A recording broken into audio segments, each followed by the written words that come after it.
Our next guest teaches Chicago literature, history, and culture at Northwestern University and the Newberry Library. He is currently working on a book entitled The City Logical, or Why Daniel Burnham is Freaking Overrated. A history of Chicago based on the organization and disorganization of the city's street naming and address system, aka the grid, by the way freaking underrated Edward P. Brennan. Please welcome Bill Savage.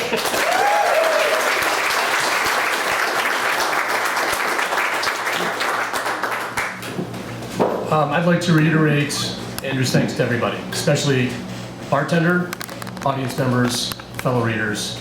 I'm not worthy, but here I am anyway. Very quick background, which is a chapter in progress about the significance of street names and the changing of street names in Chicago's history of conflict of various kinds. 1909, everyone talks about the plan of Chicago, Daniel Burnham's magnificent opus, laying out all the big plans, 99% of which have never come to pass. And we worship this book in this town like it's scripture.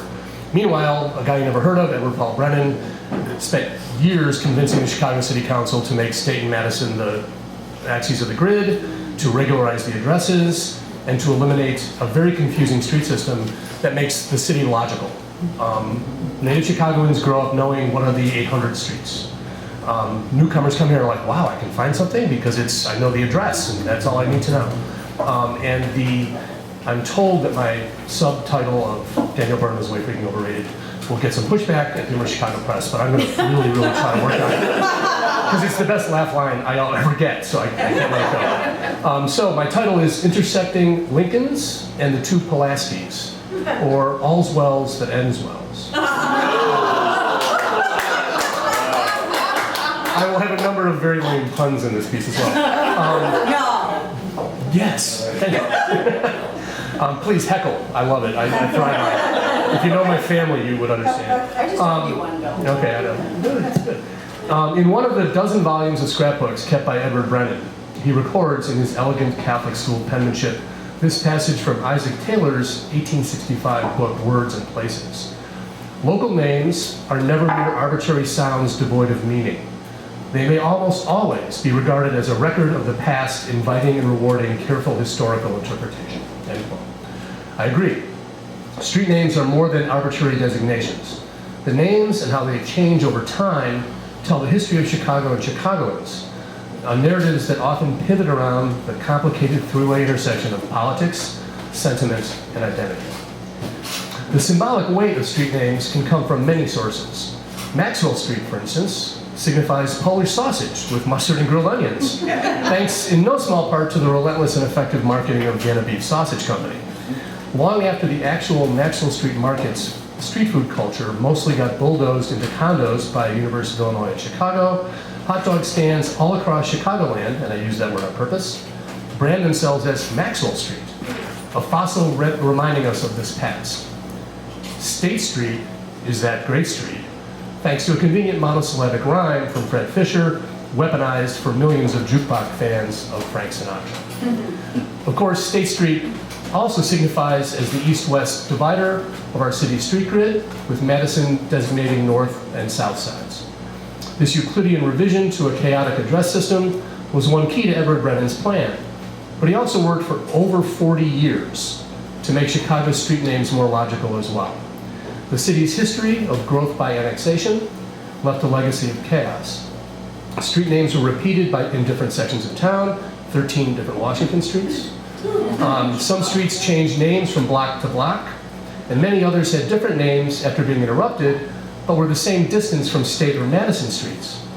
To make the city truly logical, which was Brennan's goal, to make it navigable and simple and understandable, hundreds of street names had to be changed to eliminate redundancy, create consistency, and minimize potential confusion, as well as maintaining the rule of three.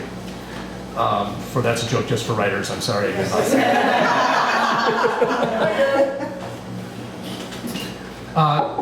Encased meats and pop songs notwithstanding, Chicagoans had serious feelings for their street names, and people hate change. So resistance was inevitable, and not always futile. But when we talk about feelings in Chicago, let's be honest. We're talking about hatred as much as love. closed fists as much as open arms. A few examples of controversies over street name changes from the first 2 decades of the 20th century to the second decade of the 21st shows as much. First, Pulaski Road.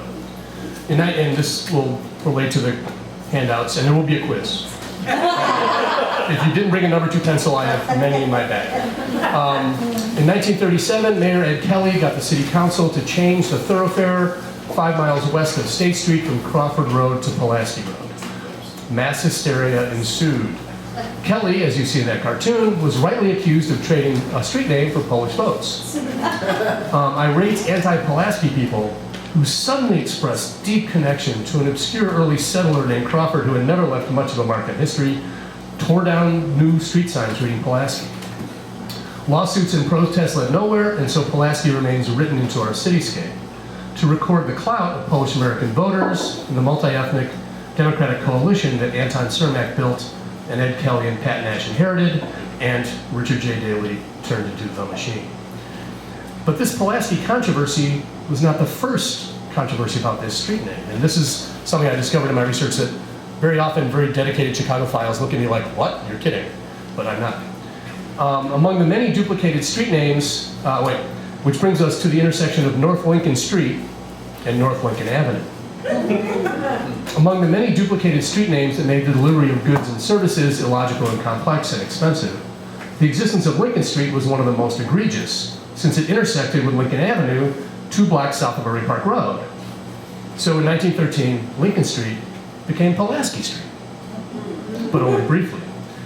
People living on this newly Slavicized thoroughfare reacted with little aplomb, much less grace, which is ironic given that Grace is the intersection of East-West Cross Street. From the Tribune, August 6, 1913. Headline, Ravenswood citizens object to name of Pulaski Street. Subhead, willing to sell property at a discount if Appalachian rush-through council is permitted to remain. Lead, quote, the Ravenswood residents of Pulaski Street are willing to sell their property at a bargain this week. The action of the city council in changing the name of the street on Wednesday night has caused this sudden desire. The street formerly was Lincoln Street. It was changed by the Committee on Street Naming to Hilldale Avenue. Alderman Cullerton rushed through an amendment at the recent meeting of the council to change the name to Pulaski Street. Alderman Cullerton. End quote, now me. Between 1870 and 2015, there was always an Alderman Cullerton in Chicago City Council. There's always a Cullerton around somewhere rushing something through, whether it's Springfield or Chicago. And they even got a street named after them. 2000 South is Cullerton. How much of it's like. But while anti-Polish prejudice back in the day might have been okay, all right, it was okay for many Chicagoans of the day, Pulaski represented a problem for the haters. As a hero of the Revolutionary War, no patriotic nativist American could speak ill of him. And so the residents of Ravenswood had to do a very delicate 2-step. Back to the Tribune, quote, residents of the street revere and honor the name of the count who aided our forefathers, William E. Webster of 5055 Pulaski Street said yesterday. But we prefer his memory were honored in some more appropriate manner. Few Polish citizens live in the street, and we feel another name would be more appropriate, would be better. Citizens of the street are willing to name the park after Count Pulaski. That would be Winnemac Park now, based on the address. Read nights to their children of his record in the Revolutionary War, or hang pictures in our parlors, but the value of our property is decreased by the name of his street. So basically they're offering to sell low because the Poles are moving. It's like white flight from other white people. Although then the Poles would not have been considered white. The city backed off, restoring Lincoln Street, later renamed Walcott Avenue, which Brennan also did not much like because one of his things was you can't have 2 street names that sound too closely alike, and there's a street called Alcott. So Walcott, Alcott, what are you talking about? Where are we going in our Uber from heaven? But at least Alcott and Walcott did intersect. Other name changes have been entangled with ethnic politics. In 1927, South Lakeshore Drive was dubbed Leif Erikson Drive, in a gift to Nordic Americans. But even these whitest of white people had their detractors, because people were afraid precedents would be set. Another letter to the editor, in some of these newspapers and these clippings, you don't know what newspaper it is. Quote, Brennan had a clipping service, so you've got all these things in a scrapbook, and some of them will say Trib, and some will say Interocean, and some you just don't know. Quote, now that the Norwegians have had their innings, how about Lenin and Trotsky Drive? This is the one that gets me though. William Tell Boulevard, like we hate the Swiss. Cleopatra Place, Ferdinand and Isabella Road, Kaiser Wilhelm Avenue, Napoleon Street, and oh, vile sedition, George III Park. This is 1913, before all the anti-German stuff in World War I. This reaction might seem a bit over the top, but the symbolic weight of street names matters. Part of the textual city we all learn and navigate. Streets named for members of particular groups assert the status of that group in the entire city and make their historical presence known and at least semi-permanent. And not all resistance to street name changes is either racial or ethnic prejudice. Sometimes it's just the classic American first hatred of all newcomers. In 1924, South Water Street became Wacker Drive to honor Charles Wacker, German-American brewer and one of the chief promoters of Daniel Burnham's plan of Chicago. This did not sit well with one Cyrus J., a name that sounds downright colonial to me. First Supreme Court Justice, I believe, or first Chief Justice. So Cyrus J. wrote to an unspecified paper on June 23rd, 1924, quote, an outrage to change the name of any of the streets of Chicago. I was born in Chicago 70 years ago. South Water Street was here ahead of me, and it should stay and not be changed to any other name. The present-day aldermen do not understand the feelings that old residents of Chicago have for the old names. Chicago for Chicagoans, America for Americans. Those are my mottos. Some things in American culture never change. At least he didn't say make America great again, so I guess the historical parallels are one can only imagine the rage Mr. J might have expressed had he lived long enough to see the city renamed South Park Way for Reverend Dr. Martin Luther King Jr. Chicago was the first city to name a street for King after his assassination in 1968, but even that process is worth deeper remembering and interpreting. Len Dupre, the liberal Hyde Park alderman, redundant, I know, suggested naming Chicago Civic Center Plaza for King. That would have carried tremendous symbolic weight, placing King and the values he stood for, equality, justice, peace, at the metaphoric center of our civic life. Or the city could instead rename a street that ran through the mostly black neighborhoods of the South Side for King, essentially saying that King is one of them, rather than someone who expresses values, at least hopefully, shared by all Chicagoans. We all know which way that went. And today, the Richard J. Daley Plaza houses the Picasso, and the federal courts where various Chicago aldermen put in their pleas. As of today, innocent until proven guilty, guilty, guilty.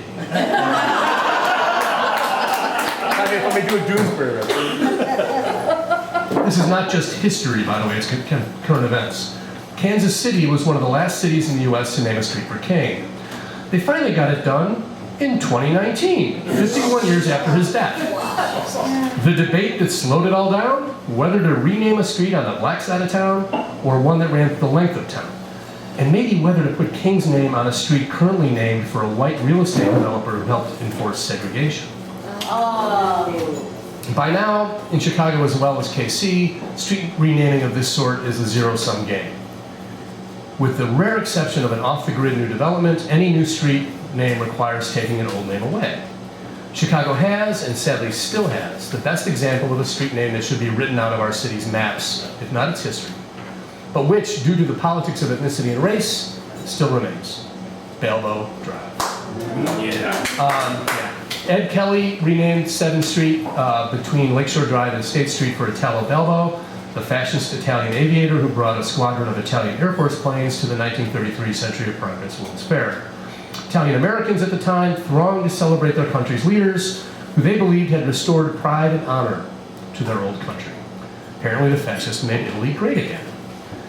So in 2017, when two Chicago aldermen, Sophia King, 4th, Brendan O'Reilly, 42nd, I don't have to say D hyphen, right? Because floated the idea of renaming Balbo Drive for Ida B. Wells, the anti-lynching activist, journalist, and all-around civil rights icon, it seemed a natural replacement. Lose the foreign fascist war criminal, gain a Chicago-based American heroine.